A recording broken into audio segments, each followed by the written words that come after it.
Good morning. Welcome to Wisdom for Your Week. I'm April Williams, and this is your Thursday thought. Thank you for joining me today.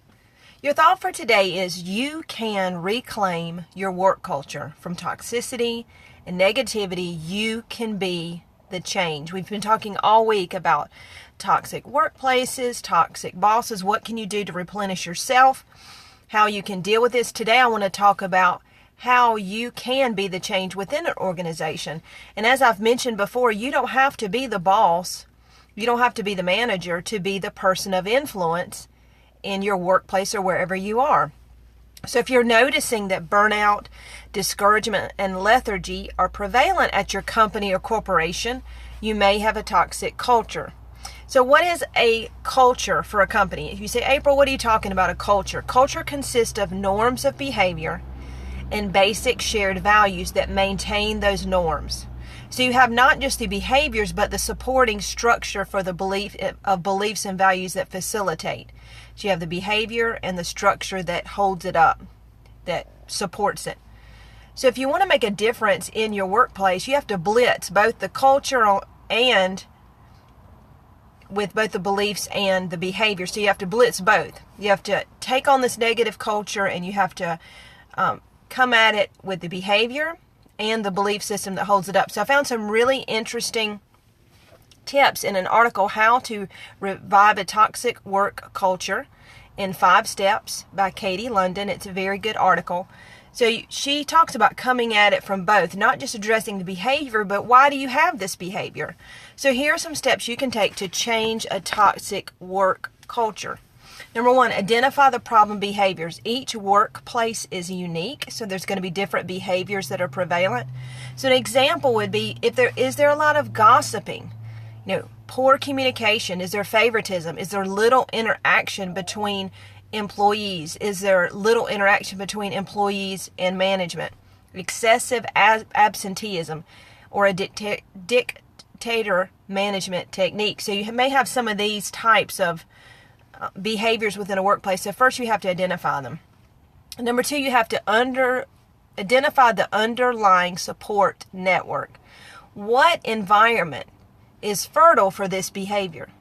What environment is fertile for this behavior? You have to dig deeper just beyond the behaviors and look at the shared values or actions that support the behavior. Number 3, plan your repair strategy. There's a lot of things that you can do. And if you're a manager, walk into the workplace and you can identify, hey, who are the people that are key, that have a lot of influence? It may be your senior staff, it may be someone else. And also, as a manager, you want to be that influence. If you're not a manager, you can be the person that sets the mood, sets the culture for where you work. So plan your repair strategy. Very simple, very practical things. Hey, show appreciation. Show appreciation. Listen to one another. Be positive. Don't participate in gossip. If they're sitting around talking about someone, just don't participate. Often we're very articulate with our criticism, but we're not articulate with what people are doing right. What do people do well? Be articulate about that. So show appreciation. Be positive. People will change their behavior only if they see that the new behavior is easy, rewarding, and normal. That's a quote by Erica Anderson. So people will change his behavior if they see that the new behavior is easy, rewarding, and normal. You may not be the boss or the manager, but you can have a positive influence. You can be a part of changing the entire work culture where you live. So number 1, identify the problem behaviors. Number 2, evaluate the underlying support network. And 3, plan your repair strategy. And those are 3 steps to changing a toxic work culture. Thank you so much for joining me today. Hey, join me tomorrow. Todd's going to come on. He's been doing a really awesome on Today with Todd. He's been doing an awesome dream lab. And sometimes this, to me, fits perfectly. We've been talking about a toxic work culture, toxic boss. How can you take care of yourself? Refueling. How can you change your work culture? But sometimes you need to stop it all in the midst of what you're doing and what's happening. And you need to say, I've gotten run down. What are my dreams?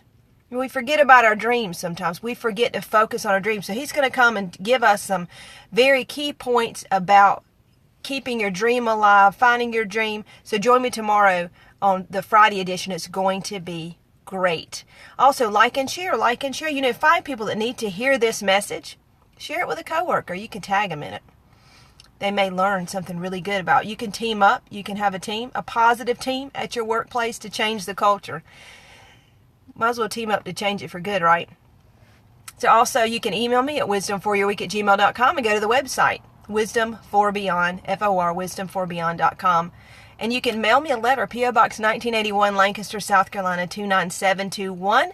If you like what you hear on Wisdom for Your Week, if you enjoy what you hear on Today with Todd, hey, join us at Beyond Church, 110 East Gay Street, Lancaster, South Carolina, 29721. We're a family. We're a household of faith. We encourage one another. We want you to succeed. Thank you so much. Hey, join me tomorrow on Friday. It's going to be very special. This was Wisdom for Your Week with your Thursday Thought. I'm April Williams. Hey, stay inspired.